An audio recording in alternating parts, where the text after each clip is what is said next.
그 대만 이야기 나왔으니까 말인데 전에도 이철 박사님이 이제 뭐 중국의 대만 침공설 이런 이야기도 해주셨었고 어떤 TSMC라는 존재가 또 대만에 너무나 상징적이기 때문에 이 이야기 좀 해주셨었는데 그 TSMC가 이제 대만에 있다라는 거는 중국이 보기에 저거 잘못 건드렸다가는 미국한테 혼쭐 날 수 있기 때문에 더 조심스러운 존재일까요? 아니면 TSMC가 있기 때문에 대만을 접수를 해야 하는 것일까요? 이제 그런 질문을 제가 많이 받았습니다. 많이 받았는데 이제 그때마다 드리는 말씀은 중국 공산당의 시야에서 타이완 통일과 TSMC를 바꿀 수만 있다면 애니타임 오케이다라고 말씀을 드리겠어요. TSMC가 그렇게 중에 가져가. 난 타이완이 필요해. 아, TSMC를 뭐 미국 애리조나든 어디든 뭐 가져가. 떠가려면 떠가고. 떠가든지. 어떻게 보면 이제 지정학적으로. 그러니까 지금 그 중국 공산당에게 있어서 통일조국, 통일중국이라는 것이 갖는 의미는 그 의미는 TSMC를 내가 완전히 소유하게 됐다라는 것보다 몇 배 중요한 일이다 이거죠. 지정학적인 것이 더 중요하다. 근데 또 반대로 생각해 보면 또 미국 입장에서는 중국이 이 타이완 쪽으로 이제 나와 버리면 뭐 남중국해도 그렇고 대양 쪽으로 이제 나오는 흐름이기 때문에 또 미국 쪽에서 봤을 때 거기를 또 포기할 수 없는 지정학적인 위치인 거잖아요. 그래서 또 중요한 거고. 엔비디아가 얼마 전에 그 젠슨 황이 5년 안에 대만에다가 해외 거점을 마련할 것이다. 어떤 R&D 연구센터를 만들어서 한 1,000명 정도를 채용할 것이다. 이렇게 이야기를 했더라고요. 요거는 젠슨 황 입장에서 보면은 어떤 중국이나 대만과의 어떤 지정학적인 문제 이런 거는 별로 이렇게 크게 염려치 않은 걸까요? 뭐 염려하더라도 그렇게 하겠죠. 오히려 더. 지난주인가요? 그 타이완에서 제 조카들이 놀러 왔어요. 한국으로요? 네. 그래서 이제 같이 돌아다니다가 제가 궁금해서 물어봤죠. 네네네. 타이완에서는 TSMC를 어떻게 생각하냐? 정말 나라를 구해주는 그 타이완 호국선산이라고 그러죠. 나라를 지켜주는 신성한 산. 정말 그래 그랬더니 물론이죠. 뭐 이래가면서 우리 모두 그래서 그 TSMC 주식 한두 개씩은 사고 그래서 감사하게 생각하고 있다는 거예요. TSMC 같은 기업이 타이완에 존재해 준다는 것을. 거기 뭐 주가도 많이 올랐으니까요. 뭐 주가가 오른 것도 있지만 생각해 보세요. 그 TSMC의 최대 주주가 사실상 없어요.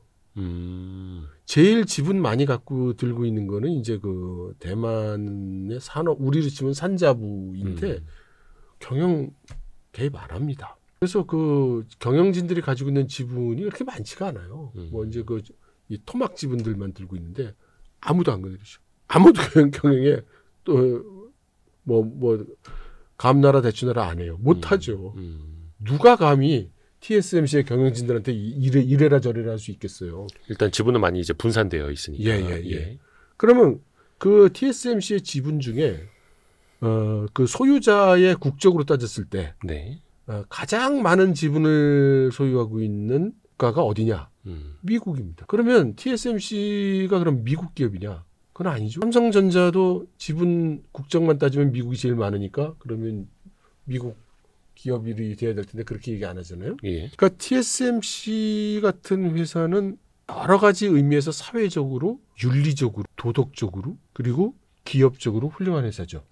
그래서 타이완에는 지금 전 세계에서 가장 경험이 많고 기술력이 좋으면서 인건비가 싼 엔지니어들이 드글드글하는 곳이 돼버렸어요. 그래서 여기가 반도체 기술자를 가장 헐갑으로 가장 많이 가장 유효하게 확보할 수 있는 땅이 돼버렸습니다. 그러니까 젠슨 황도 같은 값이어도 타이완에 만들었겠지만 입지가 제일 좋은걸요. 입지도 좋고 연구 인력도 훌륭하고. 그렇죠. 가장 중요한 인력을 고급 인력을 헐값에 대량으로 공급받을 수 있는 유일한 곳이라고 할 수 있는데. 그러니까 엔지니어 1,000명을 고용한다라는 얘기가 그냥 너네 뭐 오갈 데 없는 애들 내가 먹여줄게가 아니라 진짜 그러한 우수한 인재가 있기 때문에 R&D 센터를 대만에다 건립하겠다라는. 그렇습니다. 타이완에 사시는 뭐 이렇게 친지들이나 아니면 그쪽의 시민들이나 실제로 어떤 중국으로 인한 어떤 지정학적 염려나 우려나 이런 것들을 많이 안 갖고 사시나요? 많이 가지고 있죠. 아, 그래요? 그러니까 중국 대륙이 타이완을 공격하려는 야심을 가지고 있다는 걸 의심하는 사람은 별로 없는 것 같아요. 야심은 분명히 있다. 그러면 이게 대만 침공을 한다 안 한다가 아니라 결국 언제 하느냐 이거예요. 그렇죠. 언제 어떻게 문제지. 그때 2027년 얘기도 좀 있었고. 네. 박사님이 보시기에 실제 그 가능성은 그러면 굉장히 높게 보시는 거예요. 그러니까 조금 전에 말씀드렸다시피 예. 중국 공산당이 타이완을 통일 수복하겠다는 의지는 분명한 것이고 그건 뭐 의심하지 않습니다. 다만 지금 뭐 얘기하는 언제 어떻게라는 문제에 대한 것만 좀 왔다 갔다 할 수 있는 거고요. 저는 원래 2027년을 주장해 왔던 사람인데 네. 요즘 중국 군부 헤매는 걸 보고 있으면 조금 뒤로 갈 수도 있겠다 싶긴 합니다. 근데 이게 어떻게 보면은 좀 친중적인 네. 그 총통을 세우고 뭐 이런 식으로 하는 게 아니라 예. 이번에도 친중이 아니라 그 반대 쪽에 예. 있는 총통이 되었잖아요. 대만에서 선거 때. 아, 그러면은 요것도 좀 말씀을 드리고 싶어요. 예. 얼마 전에 타이완에서 네. 윤석열 대통령의 계엄을 뭐 지지한다 뭐 이런 소리를 한 국회의원이 있어가지고 일부 국회의원들이 그래가지고 그걸 당해서 그거 취소하고 막 난리가 났었습니다. 근데 그런 일이 왜 생기느냐면 너무 단순화하는 거예요. 단순화한다. 그러니까 대만 사람들이 대만도 유튜브며 뭐 이래서 엄청나게 정치 이슈를 떠듭니다. 그러다 보니까 대다수의 대만 사람들이 어떻게 알고 있냐면 우리나라에 대해서 우리나라 보수당은 친미 반중, 우리나라 야당은 친중 반미. 너무 단순화해서 본다. 그렇게 해서 봐요. 그러니까 윤석열 대통령은 친미 반중인데 이 사람을 탄핵하고 반미 친중 세력이 집권할 수 있어 보인다. 아이고야. 이제 이렇게 생각한 거고요. 근데 우리나라에서는 또 뭐라고 그러냐면은 타이완의 현재 집권 여당인 그 민진당을 친미 반중이라고 부르고 야당인 국민당을 친중 반미라고 부르거든요. 아니에요. 우리가 너무 그냥 일반화해서 보는군요. 그런 식으로 하면 대만 일부 정치인들이 우리나라 야당은 반미 친중 세력이다라고 하는 식의 프레임에 빠집니다. 그렇지 않습니다. 그렇죠. 이것도 성급한 일반화에 우리가 빠지면 안 되는데 또 너무나 이제 단순화해서 우리가 또 생각을 하려고 하기 그렇습니다. 때문에 하지만 그런 거는 아니다. 바이든 같은 경우에는 다자 외교를 중시를 했고 예를 들어서 타이완을 만약 공격하더라도 우리가 뭐 방어할 것이다. 뭐 그러할 또 의무가 있다. 이런 식으로 여러 차례 이야기를 했거든요. 그러면 만약에 트럼프 시대의 미국은 타이완을 적극적으로 방어해 줄 것인가? 또 뭔가 청구서를 내밀지 않을까라는 염려도 있는데 어떻게 보세요? 저는 그 두 가지 이슈는 서로 독립사건이라고 생각합니다. 독립사건으로요? 그러니까 트럼프가 타이완을 보호할 것인가 안 할 것인가는 의사결정은 그것대로고 그 만일에 보호를 한다면 또는 보호하지 않는다고 해도 타이완 보고 뭔가 대가를 지불하라고 할 거냐 안 할 거냐라는 건 상관없이 일어날 걸로 봅니다. 뭔가 뭐 미국산 무기를 판매를 하든 뭘 하든 청구서는 계속 날아가는 거고 근데 트럼프 입장에서도 대만의 어떤 지정학적인 중요성은 또 무시할 수는 없을 테죠. 그게 이제 많은 사람들이 알고 싶어하는 부분이죠. 지금 태도가 명확하지 않으니까요. 그러니까 다른 거는 몰라도 너무 이제 무역적으로 포커싱이 돼 있어서 그런지 모르겠는데 뭐 IT 기술이라든지 트럼프가 타이완에 대해서는 뭔가 막 세게 이야기는 별로 없는 것 같아요. 그러니까 기본적으로 말씀드렸다시피 그래서 트럼프 진영은 글로벌리즘에 반대하는 것으로 보인다고 말씀드렸잖아요. 그러니까 만일에 그 추론이 맞는다면 타이완 이슈에 대해서 관심이 첫째로 크지 않은 것이고 그럼 중국이 타이완을 점령했을 때 우리가 엄청나게 국방비를 내야 되나? 증액을 해야 되나? 근데 어차피 강한 군대는 필요한 거고 근데 해외는 기지 안 만든다고 그랬고 그럼 어차피 다 미국 땅 안에 군대 만들면 뭐가 문제지? 이렇게 생각할 수도 있을 것 같고. 그러니까 아까 말씀드렸듯이 중국 공산당 입장에서는 어떤 대가를 치르더라도 미국의 개입 없이 타이완을 통일할 수 있다면 그건 미국의 개입 없이 타이완을 접수할 수 있다면 뭐 중국 입장에서 근데 미국이 개입하지 않는다라는 100% 확신만 있으면 중국은 바로 대만을 접수하려고 할 거 아니에요. 근데 이게 남일 같지 않은 게 지난번에도 이철 박사님이 저희 채널에서 설명해 주셨습니다만 중국이 대만을 침공할 때 의도적으로 뭐 북한이나 뭐 러시아나 대한민국을 조금 위태롭게 먼저 만들 수가 있다. 네. 미군이 대만 쪽에 신경 못 쓰게 하려고 혹은 미군이 대만 쪽으로 넘어가 버리면 뭐 북한이 봤을 때 한국을 더 침략할 수 있는 또 절호의 기회라고 그들은 또 이제 오판할 수 있기 때문에 이 염려는 지금도 마찬가지일 테고. 네. 그런데 이게 상황은 참 재밌게 됐죠. 그 바이든 대통령하고 시진핑 주석이 만났을 때 바이든 대통령이 시진핑 주석한테 북한이 우크라이나에 군대 병력을 보내고 있다면서 그걸 좀 말려달라고 얘기를 했었거든요. 네. 근데 그때 시진핑 주석은 뭐라고 얘기를 했냐면 한반도의 안정은 중국의 국익의 그 관건 사항이고 한반도의 동요를 우리 중국은 좌시할 수 없다. 라고 얘기를 했어요. 근데 저는 그 대담이 굉장히 흥미로웠습니다. 첫째, 바이든은 우크라이나를 얘기하는데 시진핑 대답은 왜 한반도냐. 그리고 중국이 좌시하지 않는다면 개입하겠다는 거잖아요. 네. 우리나라 외교부 장관이 용납하지 않겠다라고 얘기한 거하고 시진핑 주석이 좌시하지 않겠다라고 얘기한 건 무게감이 틀립니다. 네. 중국은 말하면 하는 데니까 말이죠. 그러면 왜 우크라이나 얘기를 하는데 한반도에서의 사태라든가 좌시하지 않겠다는 얘기를 하는가. 그래서 저는 그때 어떤 판단을 내렸었냐면 중국이 한국 정부나 바이든이 미국 정부가 북한을 공격할 것을 우려하고 있다고 생각했습니다. 어떤 약간 그 북한이 러시아에 이제 파병을 해주고 약간 조금의 군사 공백 상태가 있을 때 미국이 북한을 공격하지 않을까 하는 그런 염려요? 그렇죠. 그러니까 미국이 됐든 한국 정부가 됐든 북한을 공격하면은 북한이 어디 외국에다가 군대를 내보내고 있겠습니까? 내보냈던 군대도 뒤돌려와야죠. 그리고 그게 뭐 거기까지 갈 필요도 없고 특히 미군과 한국군은 다 이미 와 있는 상태잖아요. 네네. 바로 눈앞에 있는데요. 총만 쏘면 돼요. 그런 상황이 생긴다면 어떻게 됩니까? 북한이 위험해지면 중국은 타이완을 공격할 수 없습니다. 두 개의 전쟁을 동시에 할 수가 없으니까. 그러니까 이 상황은 제가 그 이미 시작된 전쟁에서 했던 상황에 정확히 반대되는 상황인 거죠.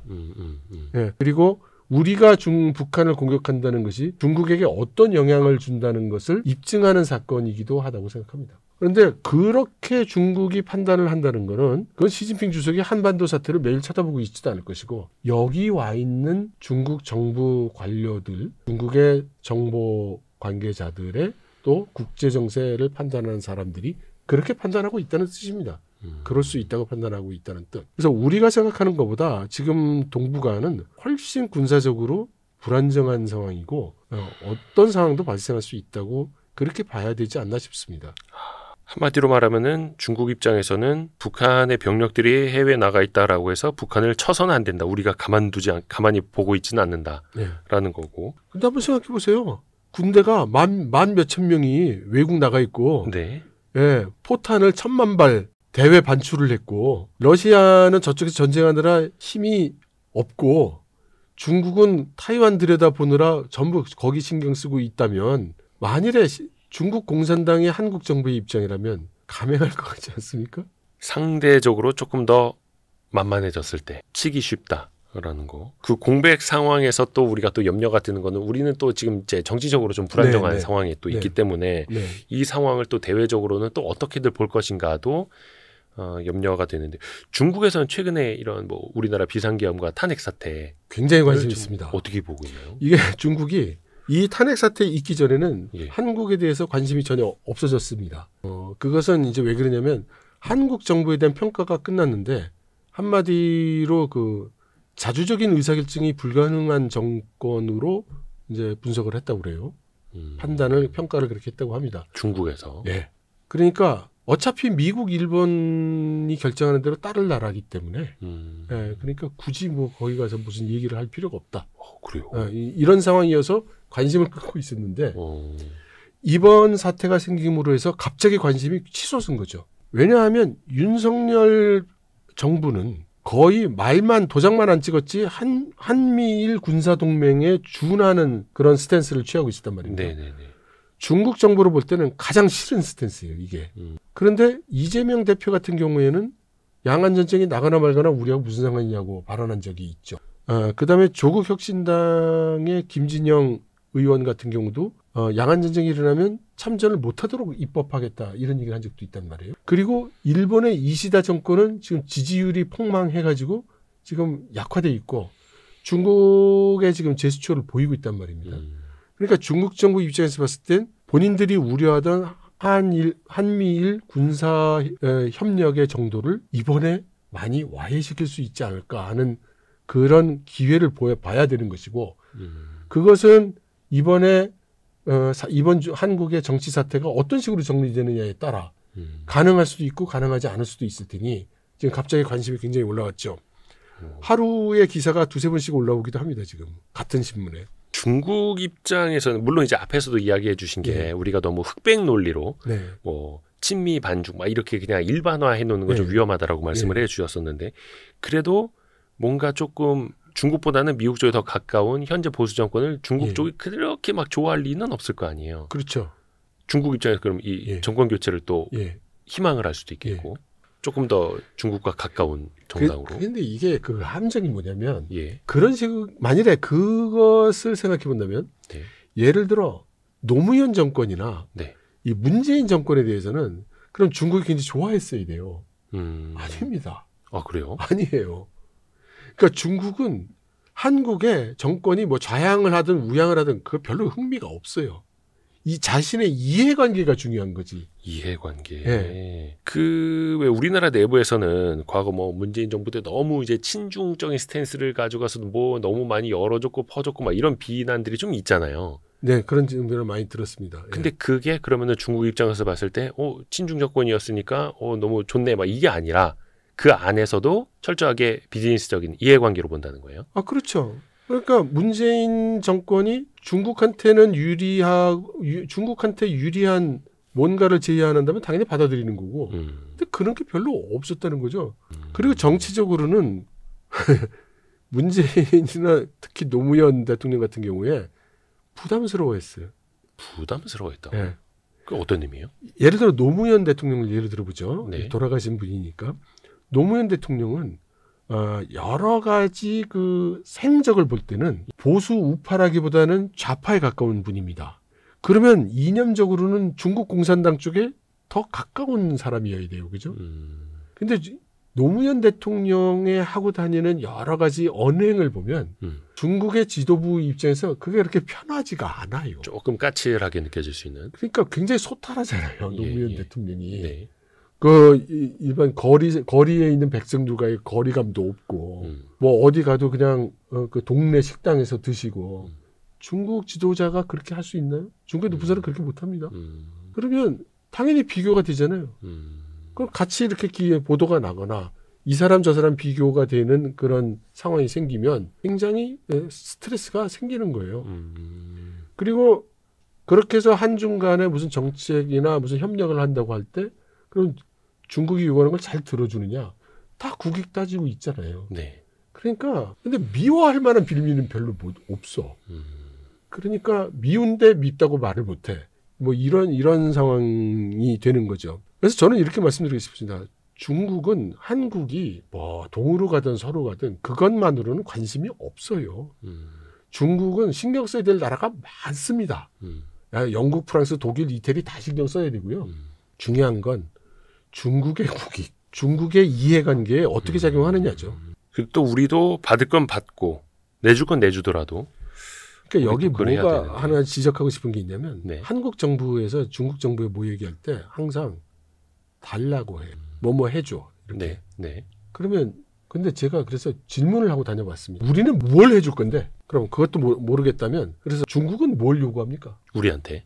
혹시 아시는 거 있어요? 들어보신 적 있어요? 우리한테 뭘 요구할까? 글쎄요. 잘 안 떠오르죠? 신경도 안 쓰는 거예요. 그러니까 상대가 나한테 뭘 요구하는지는 우린 들을 생각도 없고 듣지도 않고 알려고도 안 하고 그냥 얘기하는 거예요. 나 이거 해주라 이렇게. 그러니까 그거를 1년, 2년, 3년 수교 후 여태까지 이제 누적이 되니까 중국 쪽 입장에서는 한국 그러면 을에 땡깡을 부리는 나라 정도로 생각을 하는 거예요. 약간 좀 자존심 상하기는 하는데 그게 그들이 보는 현실이라는 그렇습니다. 거고. 그래서 저는 이제 바뀌어야 된다고 생각하죠. 좀 능동적으로 이거를 해줄 테니 이거를 달라. 뭐 이렇게 능동적으로. 뭐 이렇게 그 딜에 나서야지. 우리가 이걸 해달라고 그랬는데 여태 안 해줘. 작년에도 안 해주더니 금년에도 안 해주네. 가로 열고 내년에도 안 해줄 것 같네. 가로 닫고. 이러면 이게 그 외교가 아니죠. 뭐 예를 들어서 뭐 한한령 뭐 해제라든지 뭐 이런 것들, 뭐 단체 관광 해제라든지 뭐 이런 것들도. 네. 근데 우리가 먼저 또 줄 거는 주고 제시를 하고 또 협상을 통해서 그러니까, 얻을 거는 얻고. 그러니까 원하는 게 뭐야? 뭘 해주면 해주겠어? 원하는 게 뭐야? 이런 거죠. 근데 물론 그게 사드 치원에 뭐 이런 거니까 이제 못하는 거지만. 그런 거 말고 중국이 대한민국에게 원하는 게 있다면 혹은 우리가 뭔가를 해줬을 때 중국이 되게 고마워할 수 있는 분야가 있다면 뭐가 있을까요? 중국이 그래서 요구하는 게 있죠. 우리 윤석열 대통령 취임식 때 와가지고 왕치산을 보내서 우리나라 대 나라로 공급망을 한번 맞춰보자. 그래서 우리 공급망. 같이 협조할 수 있는 방안을 우리 미국한테 밀려서 괴롭다 이거잖아요. 그때 무응답으로 되돌려 보냈죠. 이제 우리가. 근데 그거는 또 이제 미국에서 중국산을 많이 쓰면 또 막 이렇게 배제시킨다고. 중국이 모르는 게 아니잖아요. 중국이 알잖아요. 네네네. 그러니까 우리가 어떤 처지에 있는지 중국도 아니까. 뭐 미국의 뺨을 때리고 뭐 우리를 도우라는 것도 아닐 테고. 이제 그러니까 말하자면 그 얘기해 볼 수 있다는 거고요. 지금 다시 얘기 나오기 시작했던 게 뭐냐면 한미일 FTA죠. 이거는 우리가 원해서 하는 거 아니에요. 중국이 원하는 거지. 한중일 FTA. 한중일 FTA. 네. 한중일 FTA. 그러면 우리의 스탠스는 뭐냐? 우리는 지금 하도 정치가 급변을 하다 보니 우린 그 토픽은 어디론가 가버렸습니다. 그게 우리한테 도움이 되는지 안 되는지 어떻게 되는지 또 논의도 별로 없고요. 일단 글로벌 공급망 같은 경우에는 중국의 뭐 배터리나 소재 기업들도 유럽의 자동차 기업들하고 아니면 미국이나 합자 형태로 가려고 해도 그게 또 막히고 있는 형국인데 또 우리가 뭐 중국 기업이랑 같이 뭐 글로벌 공급망을 공동으로 해서 뭐 미국에 진출하는 사실 뭐 이런 것도 또 현실적으로는 쉽지는 않습니다만 뭐 한중일 FTA가 됐든 중국이 원하는 거는 분명히 있다. 우리가 그걸 또 100% 또 이용을 할 수는 있겠다. 그래서 오늘은 이철 박사님과 함께 리루가 쓴 책 문명 현대화 그리고 가치 투자와 중국 요 책도 잠깐 또 이야기를 해봤고 재밌습니다. 좀 읽어보세요. 또 리루 좋아하시는 분들은 또 아마 좋아하실 것 같습니다. 그래서 또 중국 또 한국 이야기까지 같이 들어봤습니다. 다음에 또 시간 한번 기약해 보겠습니다. 감사합니다, 박사님. 감사합니다. 고생하셨습니다. 감사합니다. 고생하셨습니다. 아유, 너무 감사합니다.